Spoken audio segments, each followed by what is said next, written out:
Good morning, friends. I am PL Nareda, Assistant Professor, and today we will study Ode on a Grecian Urn, a poem by John Keats. John Keats की ये कविता RPSC, SSC, net, set आदि में पूछी जाती है।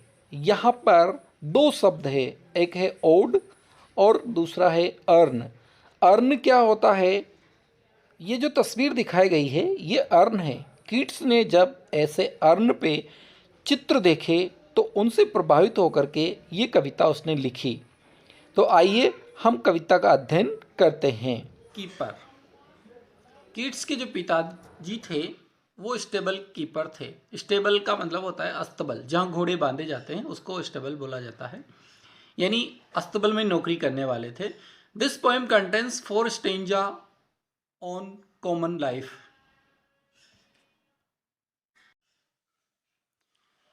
इस कविता में 4 stanza common life पे हैं और अंत में एक स्टेंजा जो है उसमें कीट्स ने अपनी फिलॉसफी बताई है। तो कुल मिला के इसमें 5 स्टेंजा है।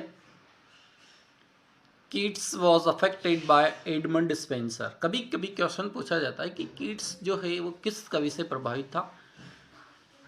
कीट्स एडमंड स्पेंसर से प्रभावित था। First volume was published in 1817। Keats की कविताओं का जो फर्स्ट वॉल्यूम था वो 1817 में पब्लिश हुआ। The Eve of Saint Agnes, Hyperion were published in 1819। Keats की दो रचनाएं हैं, the Eve of Saint Agnes और हाइपीरियन। ये दोनों 1819 में पब्लिश हुई। He died of TB in Rome on 23 फरवरी 1821। 23 फरवरी 1821 को कीट्स इस दुनिया से चल बसा। He loved Fanny Brawne. Keats Fanny Brawne से लव करता था। He got inspiration for this poem from Elin Marble. देखिए यहाँ पे बहुत इंपॉर्टेंट क्वेश्चन है। ये जो ode on a Grecian urn है, इस कविता को लिखने की इंस्पिरेशन कीट्स को कहाँ से मिली? Elgin marble. वहाँ से इस कविता को लिखने की कीट्स को प्रेरणा मिली। सिल्विन मीन्स फॉरेस्ट और वुड। इस कविता में सिल्विन एक शब्द आया है, उस सिल्विन का मतलब है जंगल। He was impressed by his friend Haydon. Keats जो है अपने मित्र हेडन से भी बहुत प्रभावित था। The motto of this poem is mortal beauty passes away but not that of art. इस कविता का जो मोटो है, इस कविता का जो उद्देश्य है वो यही है कि जो नास्वर जो ब्यूटी है, मोर्टल ब्यूटी, वो ख़त्म हो जाती है, लेकिन जो कला है, कला की जो सुंदरता है वो कभी भी ख़त्म नहीं होती है। Terza rima was invented by Dante. ये जो पोइम है टेरजा रायमा में लिखी गई है और इस टेरजा रायमा जो छंद है इसकी खोज दांते ने की थी। Most of Keats poem were criticised the quarterly review and Blackwood magazine. Keats की जो अधिकांश रचनाएं हैं उनकी जो आलोचना होती थी, उनका जो क्रिटिसाइज होता था, समीक्षा जिसको कहेंगे, वो द क्वार्टरली रिव्यू और ब्लैकवुड मैगजीन, इन दो पत्रिकाओं में होती थी। Odd on a Grecian earn was published in 1920। देखिए आप यहाँ पर गौर कीजिए, ये कविता 1920 में पब्लिश हुई थी। It was affected by marble earn of Lord Holland. ये कविता कहाँ से प्रभावित हुई? Marble earn of Lord Holland. Lord Holland के जो मार्बल अर्न हैं उनको देख करके ये कविता कवि ने लिखी है। It narrates Greek sculpture. इसमें ग्रीक जो स्कल्पचर है उनके बारे में बताया गया है। स्कल्पचर क्या होता है? वो जो मूर्तियाँ जिनको हम हमारे यहाँ पे सत्ती कहा जाता है, उनके ऊपर कुछ जो वो पत्थर जिन पे कुछ उकरे हुए रहते हैं वो स्कल्पचर कहलाते हैं। Otho the great tragedy a play in verse is tragedy in 5 acts by Keats. Keats की एक और प्रसिद्ध रचना है जिसका नाम है ओथा, और यह एक प्ले है लेकिन वर्स में है, यानी कविता में लिखा गया है। जैसे रामायण है, महाभारत है, वो चौपाइयों में, दोहों में लिखी गई है। इसी तरह से यहाँ पर ये जो कीट्स का ओथो है, ये वर्स प्ले है। He is with Shakespeare, Arnold told about him. Arnold एक आलोचक हुए हैं और इन्होंने कीट्स के बारे में लिखा, ही इज विद शेक्सपियर, यानी ये इनका कोट है कि वो शेक्सपियर के जैसा है। अगर कीट्स ज़्यादा समय तक जीवित रहते तो शायद वो शेक्सपियर से भी महान बन सकते थे, लेकिन डेस्टिनी को ये मंजूर नहीं था और वो बहुत जल्दी ही इस दुनिया से चल बसे। अब यहाँ पर हम line to line ode on a Grecian urn के बारे में अध्ययन करने वाले हैं। देखिए यहाँ पर जो पहला स्टेंजा है उसमें कीट्स क्या कर रहा है, thou still unravished bride of quietness. उन अर्न को संबोधित करते हुए कीट्स कह रहा है, thou, thou means you, still unravished bride. Bride का मतलब होता है दुल्हन, तुम तो दुल्हन हो, कैसी दुल्हन की तरह, क्वाइटनेस शांति की, अनरेविश्ड मतलब जिसको टच नहीं किया गया है।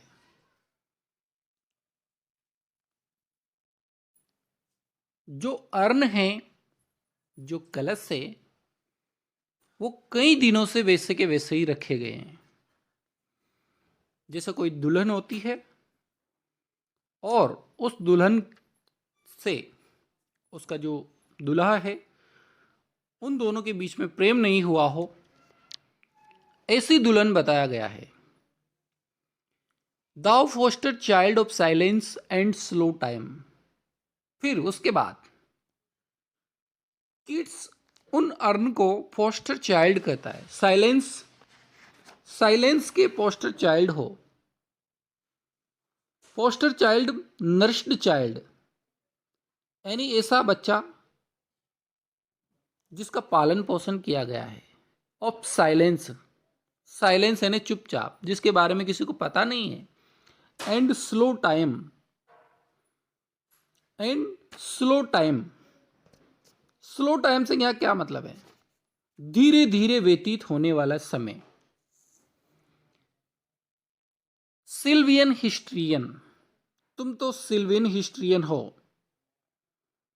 सिल्वियन हिस्ट्रियन से क्या मतलब है, historian of the portal, pastoral और rural life which is painted in pictures containing ornamental leaves and flowers. उस ग्रामीण जीवन का इतिहास जो उस अर्न पर सुंदरता से चित्रित किया गया है, जिसमें सुंदर पत्ते व फूल और पत्ते हैं। सिल्वियन हिस्ट्रियन, तुम तो उस जंगल की तरह हो। हु कैन्स दस एक्सप्रेस, जिसके बारे में बताया जा सकता है। A flowery tale more sweetly than our rhyme. A flowery tale, तुम तो ऐसी कहानी हो। A flowery tale more sweetly than our rhyme, जिसके बारे में हमारी जो राइम है वो भी नहीं बता सकती। इतनी मधुरता से हमारी राइम जो है, कवि जो होते हैं वो तरह तरह की राइम बनाते हैं, लेकिन यहाँ पर कहा गया है कि ये जो चित्र इन पे, अर्न पे बने हुए हैं, a flowery tale more sweetly than our rhyme, उनको हमारी राइम के द्वारा भी नहीं बताया गया है। What leaf fringed legend haunts about thy shape?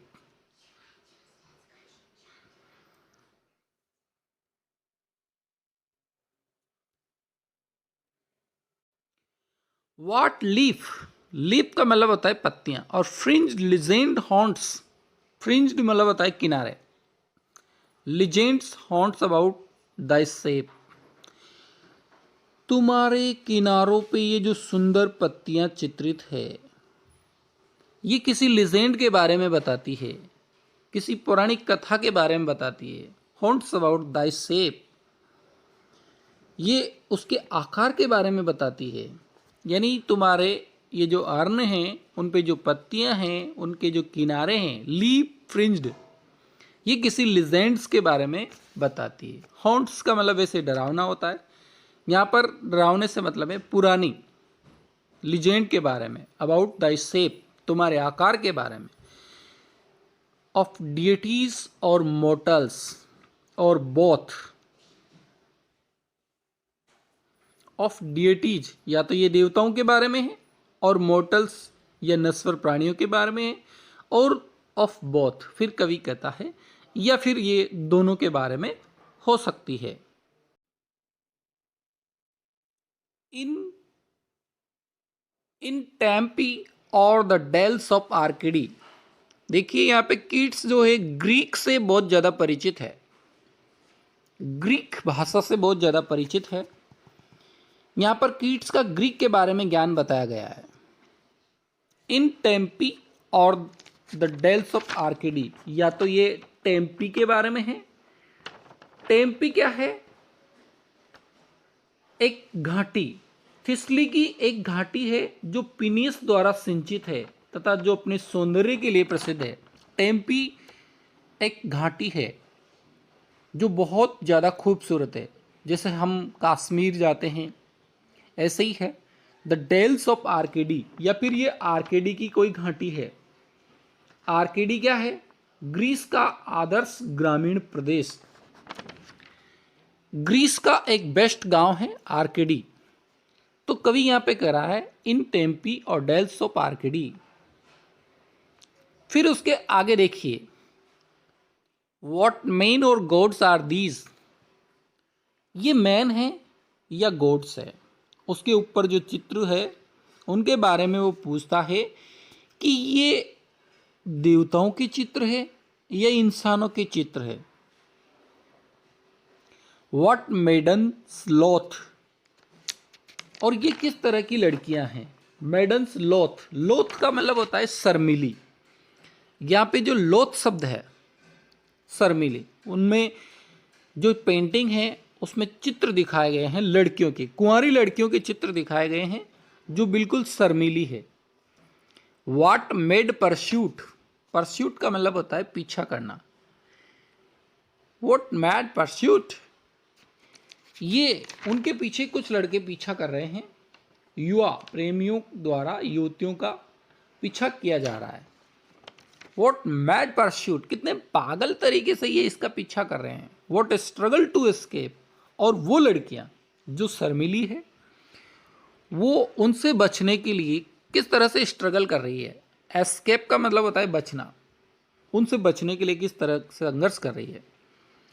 What pipe and timbrels, what wild ecstasy. What pipe और टिम्ब्रल्स, टिम्ब्रल्स क्या होता है? संगीत के साधन। टिम्ब्रल्स, व्हाट पाइप, मशक जिनको कहते हैं, प्राचीन काल में मशक एक वाद्य यंत्र था। ऐसे ही टिम्ब्रल्स म्यूजिकल इंस्ट्रूमेंट होता है। ये किस तरह के पाइप और टिम्ब्रल्स बजा रहे हैं। व्हाट वाइल्ड एक्सटेसी, और इन लोगों के बीच में मतलब कितना बेरोक टोक आनंद इनको मिल रहा है। कवि उस अर्न पे चित्रित तरह तरह के चित्रों को देख करके इस कविता में हमें बता रहा है कैसे लड़कियां उन लड़कों से बचने का प्रयास कर रही है, वो कितनी शर्मीली है, किस तरह के पाइप बजाए जा रहे हैं। इस तरह की अनेक बातें कवि हमें बताता है। इसके बाद सेकंड स्टेंजा देखिए। सेकंड स्टेंजा में कवि क्या कर रहा है? Hard melodies are sweet but those unheard are sweeter. जिन संगीत को हम सुन सकते हैं, हर्ड मेलोडीज, मेलोडीज मतलब संगीत, जो संगीत हर्ड सुनाई देता है, आर स्वीट वो बड़ा मधुर होता है। बट दोज अनहर्ड, लेकिन जो सुनाई नहीं देता, आर स्वीटर वो और ज़्यादा मधुर होता है, जिसकी हम कल्पना भी नहीं कर सकते। जिस संगीत को हम सुन लेते हैं हम उसकी प्रशंसा करते हैं, लेकिन जो संगीत हम सुन नहीं पाते, ऐसा संगीत जो भौतिक कानों से सुनाई नहीं देता, जो आत्मा से सुनाई देता है, वो और ज़्यादा मधुर होता है। Ye soft pipe play on, इसीलिए ये जो तुम्हारे पास पाइप है, इसलिए कवि कह रहा है उस चित्र में जो पाइप जिनका वर्णन पहले आया है, ye soft pipe play on, इन सॉफ्ट पाइप वाद्य यंत्रों को तुम बजाते रहो, इनको रुकने मत दो। Not to the sensual ear but more endeared, यद्यपि ये हमारे जो सेंसुअल ईयर हैं, हमारे जो हमारी जो इंद्रियां हैं, हमारे जो कान हैं, उनके लिए ये सुनाई नहीं देगा। बट मोर एंड्योर्ड, लेकिन यह बहुत ज़्यादा चलेगा। बट मोर एंड्योर्ड, लेकिन ये बहुत ज़्यादा आनंददायक होगा। एंडियर्ड का मतलब होता है आनंददायी, ये ज़्यादा आनंददायी होगा। किनके लिए? Pipe to the spirit ditties of no tone, spirit ditties के लिए। जो स्पिरिट डिएटीज है, जो हमारी आत्मा है, उसके लिए ये और भी ज़्यादा आनंददायी होगा। यद्यपि इससे हमारे कानों को सुनाई नहीं देगा, क्योंकि वो जो पाइप है वो अर्न में उकेरे हुए हैं। अब वहाँ से आवाज़ नहीं आएगी, हमारे भौतिक कानों को आवाज़ नहीं आएगी, लेकिन कवि कल्पना के माध्यम से ये सोचता है कि हमारी आत्मा जो है उसको बड़ा आनंद मिलेगा।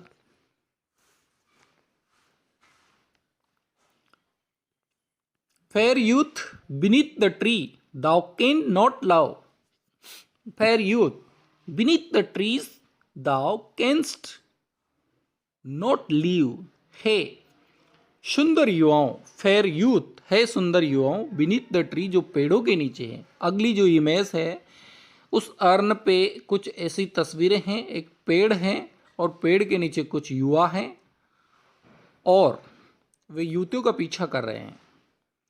इसीलिए कवि कह रहा है फेयर यूथ है सुंदर युवाओं, बीनीथ द ट्री जो तुम पेड़ के नीचे हो, दाउ कैंस्ट नॉट लीव, तुम यहाँ से जा भी नहीं सकते, क्योंकि वो चित्र में वहाँ के वहाँ बना दिए, अब वो अपना स्थान तो छोड़ नहीं सकते। दाई सॉन्ग, और जो तुम्हारे गीत है, nor ever can those trees be bare, तुम तुम्हारे संगीत को छोड़ करके नहीं जा सकते। Nor ever can those trees be bare, और ये जो पेड़ हैं, ये जो हरे भरे पेड़ हैं, इनके जो पत्ते हैं ये हमेशा बने रहेंगे।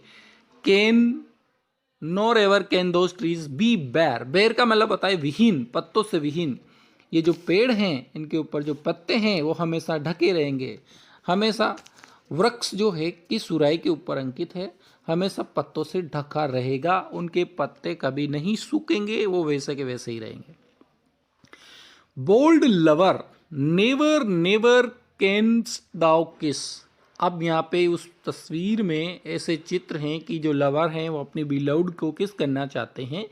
बोल्ड लवर, हे bold lovers, never never can thou kiss, तुम कभी भी किस नहीं कर सकोगे, क्योंकि ऐसी पोजीशन में उनको चित्रित किया गया है जैसे दे वॉन्टेड टू किस बट दे कुड नॉट, वे किस करना चाहते थे लेकिन वो कर नहीं सके। अब वो वैसी की स्थिति में चित्रित कर दिए, इसलिए कवि कह रहा है कि तुम कभी भी किस नहीं कर पाओगे। दो winning near the goal yet, यद्यपि तुम्हारा जो लक्ष्य है किसका, वो बहुत करीब है। दो विनिंग नियर द गोल, यद्यपि तुम तुम्हारे लक्ष्य के बहुत करीब हो। Do not grieve, do not grieve, चिंता मत करो। ग्रीव का मतलब होता है दुख, डू नॉट ग्रीव मतलब चिंता मत करो। सी कैन नॉट फेड, तुम चिंता मत करो, यद्यपि तुम किस नहीं कर पाओगे, लेकिन सी कैन नॉट फेड, तुम्हारी जो बिलव्ड है, तुम्हारी जो प्रेमिका है, वो फेड नहीं होगी। फेड मतलब होता है मुरझाना। यहाँ पर तुम्हारी जो प्रेमिका है वो हमेशा एवर फेयर एंड यंग, हमेशा यंग रहेगी। Though thou hast not thy bliss, यद्यपि तुम्हें जो किस का जो ब्लिस है वो कभी नहीं मिलेगा। For ever will thou love, लेकिन फिर भी तुम हमेशा हमेशा के लिए उनको प्रेम करते रहोगे। For ever will thou love, तुम हमेशा हमेशा के लिए उनको प्रेम करते रहोगे। एंड सी बी फेयर, और वो तुम्हारी जो प्रेमिका है वो भी हमेशा हमेशा के लिए सुंदर रहेगी। सी बी फेयर, तुम्हारी जो प्रेमिका है वो हमेशा हमेशा के लिए सुंदर रहेगी। तो दोस्तों इसका सेकंड पार्ट आपको दूसरे वीडियो में मिलेगा। Thank you.